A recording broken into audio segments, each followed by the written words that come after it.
Salam, hər vaxtınız xeyir olsun əziz və hörmətli izləyicilər. Soydaş proqramının növbəti buraxılışında xoş gördük sizləri.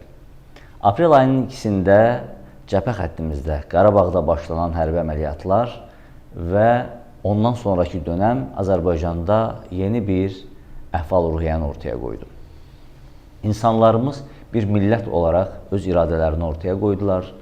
İnsanımız milləti olaraq bir daha mən ayığam, mən vətənimi qorumağa hazıram deyərək bir daha iradə sərgilədilər. Və təbii ki, ömrünü, sağlığını, sağlamlığını, varlığını, ailəsini bu yolda qoymuş, bu yolda təbii ki, canından belə əsirgəməmiş qazilərin, əlillərin, Qarabağ uğrunda döyüşlərdə əlil olmuş insanların da aprel günlərində deməyə sözləri var. Onların problemlərini bugün danışmaq istəyirik, onların düşüncələrini sizlə bölüşmək istəyirik. Təbii ki, şəhidlərimizin ruhu şad olsun. Onları hər zaman bütün proqramlarımızın əvvəlində rəhmətlə yad edirik. Və bugün şəhidə hörmət, qaziyə qayğı məsələlərindən, yəni əlillərimizə, Qarabağ uğrunda döyüşlərdə sağlamlığını itirmiş insanlarımıza qayğıdan danışacağıq və bugünkü verilişimizin qonağı, yəqin ki, izləyicilərimiz onu yaxşı tanıyırlar, Qarabağ qazisi, Vətən Müharibəsi Əlilləri İctimai Birliyinin sədri Firidun Məmmədovdur. Firidun bəy, xoş gəldiniz. Xoşunuza gəldiniz. Firidun bəy, mövzu aydındır. Azərbaycan Qarabağın azad olunması uğrunda bir daha öz iradəsini ortaya qoydu. Dövlətin, hakimiyyətin iradəsini bir kənara qoyuram, amma bir millət olaraq mənə elə gəlir ki, istər 10 milyonluq Quzey Azərbaycanda, istər Güney Azərbaycandakı soydaşlarımız, istərsə də Türk dünyasından biz bir daha dəstəyə görürük. Hətta Avropa qurumlarından, Avropa dövlətlərindən belə heç vaxt sərgilənməyən bir mövqeyin şahidi olduq. Yəni biz əgər haqlı mövqeyimiz uğrunda döyüşə qalxarıqsa, savaşa qalxarıqsa, buna ayıq vicdanların reaksiyasının bir növ məhəkdən keçirdik, bir növ sınadıq. Bu günlərdə qazilərimizin Qarabağ uğrunda canlarını, yəni sağlamlıqlarından keçən əlillərimizin deməyə sözləri var yəqin ki. Siz necə qarşıladınız aprelin 2-dən sonraki dönəmi və artıq aprel ayı arxada qalmaqdadır? Bax, mən istəyərdim ki, öncə bir qazi olaraq sizin fikrinizi öyrənək. Əlbəttə ki, əvvəlcə cəmi şəhidlərimizə Allahdan rəhmət diləyirik. Allah həm bu günə qədər olan Qarabağ uğrunda gedən döyüşlərdə, bu atəşkəs dövründə olan cəmi şəhidlərimizə, həm də bu aprel son döyüşlərdə olan cəmi şəhidlərimizə rəhmət eyləsin və orada yaralanan, sağlamlığını itirən insanlara Allah şəfa versin və onlara can sağlığı arzulayır. Və bilirsiniz, Azərbaycan xalqı əslində 89-90-cı illərdə özünün dünyanın ən mübariz, ən döyüşkən xalqlarından olduğu xalqlardan biri oldu, hətta birincilərindən biri olduğunu keçmiş Sovet məkanında ən fəal millət oldu. İmperiyanın dağılmasına səbəb olmuş bir qüdrətdə bir xalqdır əslində. 20 yanvar hadisələri vaxtı, indi biz dünya kiçik bu informasiya şəbəkələrinin belə inkişaf eləməsi nəticəsində dünya artıq balaca bir kəndə dönmüşdür. Və dünyanın harasında nə baş versə görmək çox asanlaşmış, 90-cı illərdən fərqli olaraq.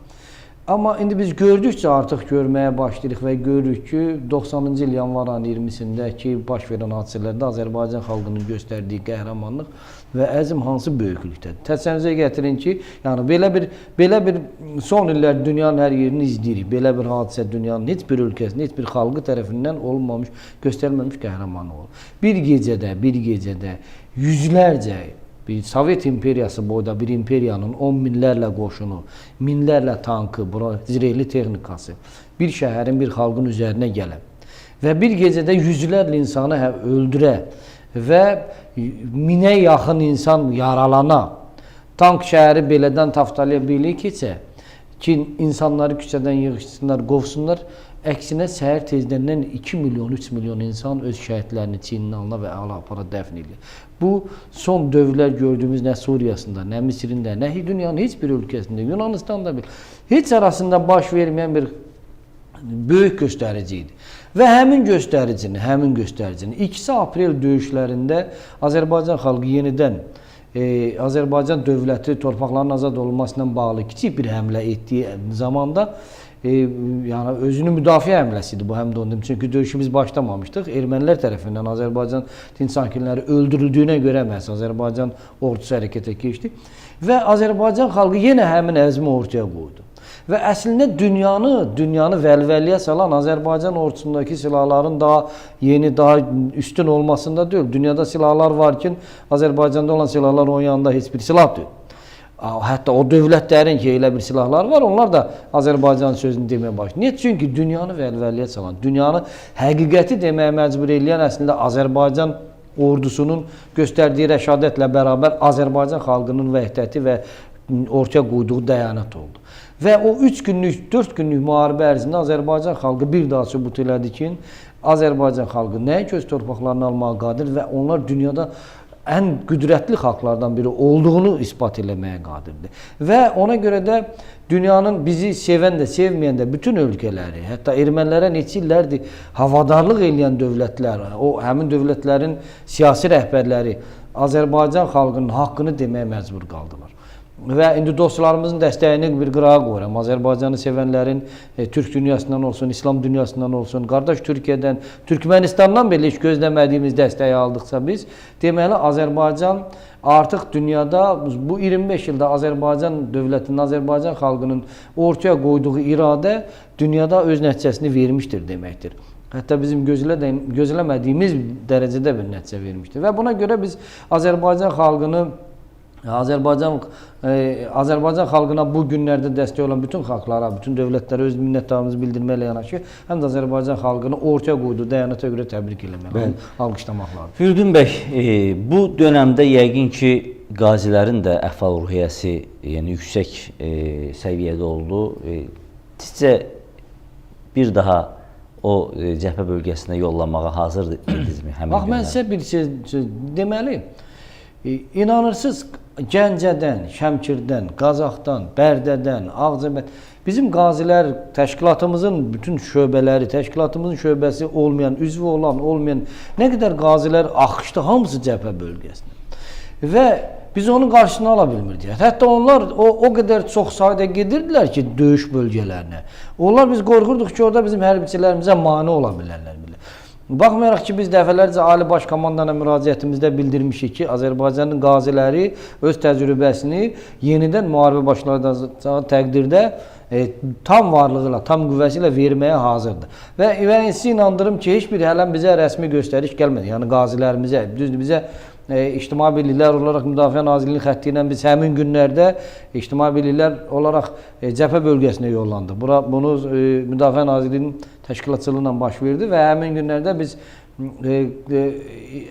şəhidlərimizin dəfnində, qazilərimizin xəstəxanada yaralılara baş çəkməkdə, o cümlədən cəbhə bölgəsində Ağdamda, Füzulidə, Tərtərdə hamısında olduq biz, hamısında olduq və orada əsgərlərimizlə, zabitlərimizlə görüşlər keçirdik və onların əhval-ruhiyyəsinə şərik oldu və onların daha da ruhlanmasına səbəb olduq. Ondan əlavə biz əsgər olaraq əlinə silah götürüb döyüşməyə hazır vəziyyətdə olduğumuzu bizim qazilər həmin o 3-4 gün ərzində göstərdilər və orada oldular. Yəni olduğumuzu göstərməklə ora axındılar, axışdılar. Firidun bəy, bunlar gerçəkdən qürur verici anlardır, yəni bir millət olaraq. Təbii. Biz 1920-ci ildən sonra bir millətləşmə prosesimizdə gerçəkdən böyük problemlər yaşadıq. Yəni sovetləşmə ideolojinin təsiri altına düşdük. Amma 88-ci ildə xalq hərəkatı ilə başlanan, bayaq da qeyd etdiniz, 89-cu ildə o dönəmin ən aktiv milləti hesab olunmuşduq. Həm siyasi sahədə, həm bir millət olaraq qoyduğumuz iradədə. Bax, biz uzun müddət idi, 1994-cü ilin may ayının 12-sində atəşkəs müqaviləsi bağlanıb, bir cəmiyyətdə süslük hakim idi. Və biz aprel ayında bu cəmiyyətdə bir o mesajı verməyə bacardıq ki, yenə təkrar edirəm millət olaraq ki, biz yatmamışıq, biz hər zaman torpaqlarımızın azad olunması üçün bir millət olaraq ayaqlana bilərik, ayağa qalxa bilərik. Mən istəyərdim sizdən bunu soruşam. Cəmiyyətdə şəhidlik mədəniyyəti və qazi məqamı, bax bunlar bir qazi olaraq siz necə dəyərləndirirsiniz? Biz kifayət qədər bu sahədə irəliləmişik kimi, ya bu barədə problemlər varmı? Deməli, bax o cəmiyyətdə olan süstlüyü mən fırtınadan qabaq dənizin sakitçiliyinə oxşadıram əslində. Azərbaycan xalqı o atəşkəsdən bəri düzdür, müxtəlif ATƏT-in Minsk qrupu tərəfindən, ermənilərin havadarları tərəfindən bizə oynanan oyun ona xidmət edirdi ki, Azərbaycan xalqı süsləşsin, təslimçi sülhlə barışsın, biabırçı vəziyyətə qalmaqla bağlı üzərimizdə belə bir planlar qurmuşdu, bizi sevməyənlər qurmuşdular. Amma onların qurduqları plan əslində tərs reaksiya verdi. Və Azərbaycan xalqı içərisində Qarabağın azad olunması ilə bağlı daha çox qığılcımlar yetişdirməyə başladı. Və o bütün süstlük və sakitçilik görsənməyinə baxmayaraq bir andaca fırtına şəklində qopub Azərbaycan xalqının ortaya qoyduğu, yenə deyirəm, çox dövlətlər var, onların xalqları öz torpaqlarla bağlı, ərazilərlə bağlı çox həssasdılar, döyüşkəndilər, qardaş Türkiyəni də bilərik məsəl üçün. Amma mən deyirəm ki, həmin günlərdə Azərbaycan xalqının döyüş əzmi ilə bağlı yekdillik və göstərdiyi statistik göstəricini dünyanın heç bir dövlətində görülməsi mümkün olmazdı və yox, olmayıb bu günlərdə. Yəni bu çox açıq idi. Və bu günləri Azərbaycanda mən o yaralılarla görüşdüm, o ərəfələrdə, qospitala, bax, indi də gedirəm, tez-tez baş çəkirəm yaralılarımıza. Döyüş gedən günlər, 2-si, 3-ü, 4-ü günlərində qospitalda, 5-i günlərində qospitalda, hələ atəşkəsə qədər. Təsəvvürünüzə gətirin ki, orada əskərlərin gözləri parıldırdı. 2 ayağını itirib, insan ayağını itirib, qolunu itiribdi, gözünü itirib. Onun danışığına, həvəsinə baxırsan, onun göstərdiyi əzmə baxırsan, orada onlardan birinin o Lələtəpə uğrunda gedən döyüşlərdə bir polkovnik leytenant vardı, o döyüşlərdə minə düşmüşdü, ayağını itirmiş. O danışır, deyir ki, təsəvvürünüzə gətirin ki, yaralı əskərləri, minə düşmüş əskəri deyir, çıxartmaya gedirəm. Deyirəm, ey əskər, sən bala yaralanmışsan, gəl sən yapam, deyir, yox komandir, mən yaralanmamışam, o yaralanıb, ged onu götür. Bir ayağı minəyə düşmüş halda, irəliyə sürünüb ikinci minəyə düşürlər. Heylə qəhrəmanlığı göstərən bir əzm var idi ortada. Və bu günləri Azərbaycan xalqının şəhadət zirvəsinə ucalmaqla bağlı göstərisinin bariz nümunəsi idi həmin 2-3 günlük döyüş. Və orada bəzən negativ yanaşmalar oldu. Yox, şəhidlərimizin sayı biraz çox idi, biraz az oldu filan. Bəs mən ona qarşıyam. Niyə? Çünki əslində o əməliyyatın miqyası, biz demirik, Rusiyalı, Amerikalı ekspertlərin, hərbi ekspertlərin dediyini mən deyirəm. Orada deyir ki, İran-İraq müharibəsi xaric, İran-İraq müharibəsi xaric, 2-ci Dünya müharibəsindən sonra aparılan ən iri miqyaslı əməliyyatdır. Yəni məntəqədə?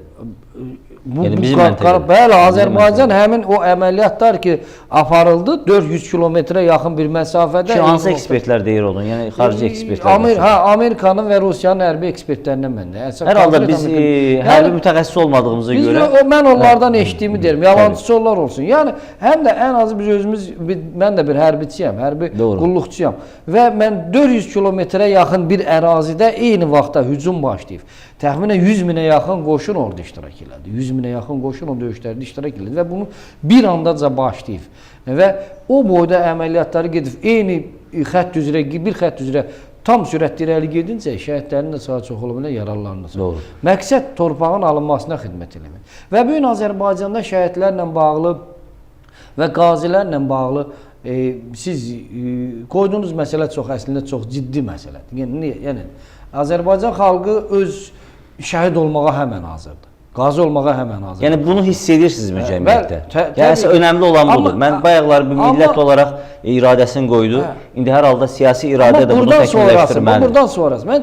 Mən o şəhidlərin ailələri ki var məsəl üçün, biz orada indi mətbuatda izləyirik, elə şəhidin məsəl üçün Raquf, Allah rəhmət eləsin, polkovnik Raquf Orucovun həyat yoldaşının məktubu, öz həyat yoldaşının ruhuna, Raqufun ruhuna yazdığı bir məktub, nə qədər təsirli bir məktubdur. 3 övladla ailə başçısını itirmiş bir şəhid ailəsinin bu içindən gələn hisslərdir. Və mən sizi inandırıb, o dəfinlərdə iştirak elədik, televiziyalarda göstərdilər, bütün şəhid, bu oğlum öldü, bunu da göndərəyəm, şəhid olsun deyən atalar. Ailələr, həyat yoldaşları, qardaşlar, analar. Biz rayonda görüşə gedəndə bir ana gəlmişdi, şəhid anası ayağında qaloşla gəlmişdi. O biri oğlunu gətirmişdi, əskəriyə yola salırdı. Nəvəsini gətirmişdi, üzr istəyirəm, şəhidin anası. Allah rəhmət eləsin, Əbdül dünənləri vəfat elədi, bizim Məmmədov Əbdül. Şəhidimizin atası.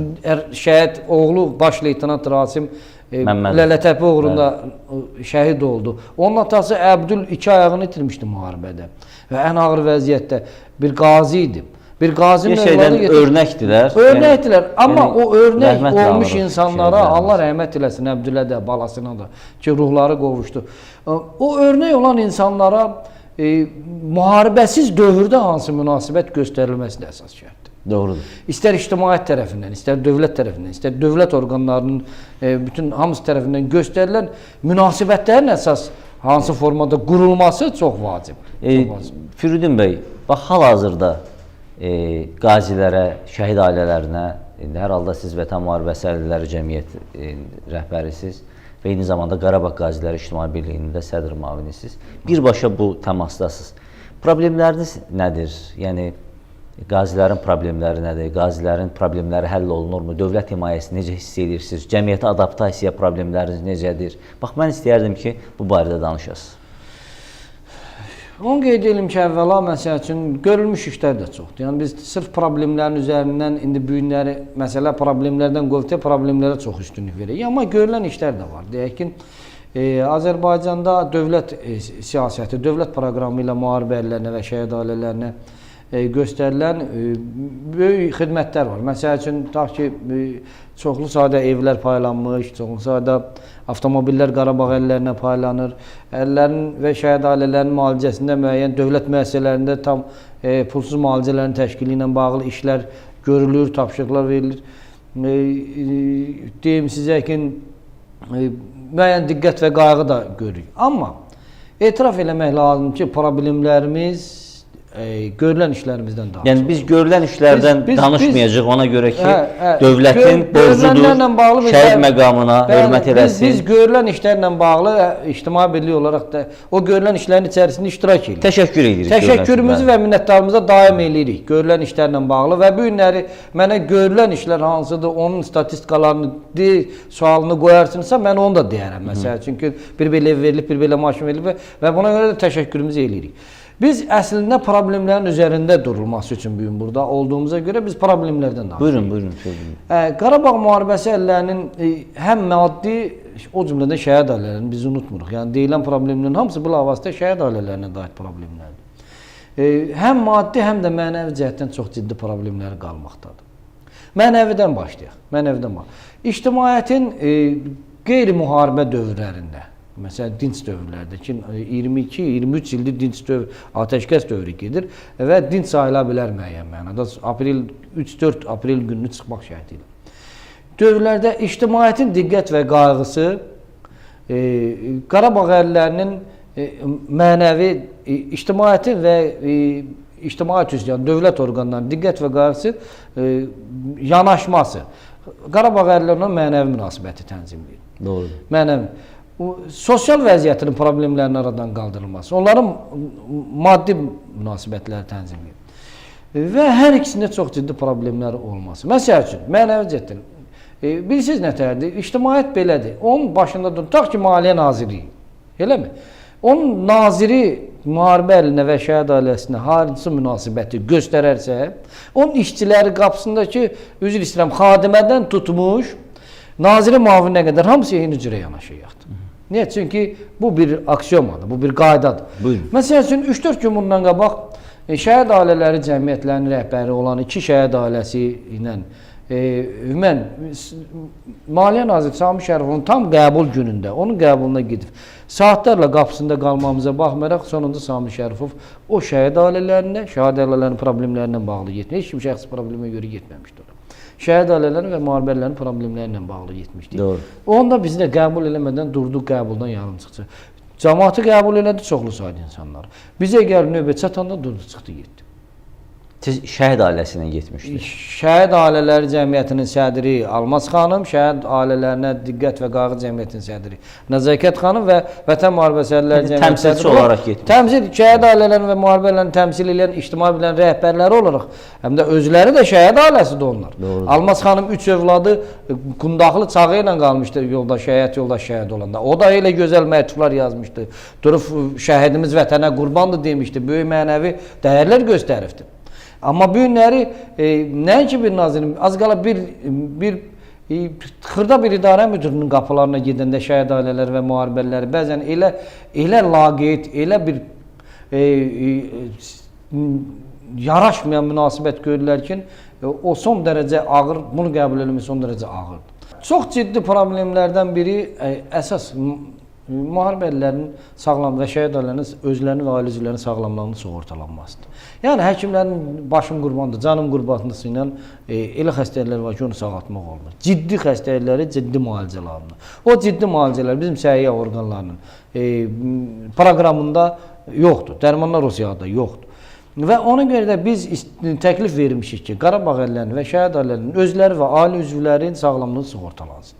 Yəni kiçik sığortalanında bilir. Tutaq ki, vacib deyil ki, neft şirkətinin işçiləri qədər sığortalansın.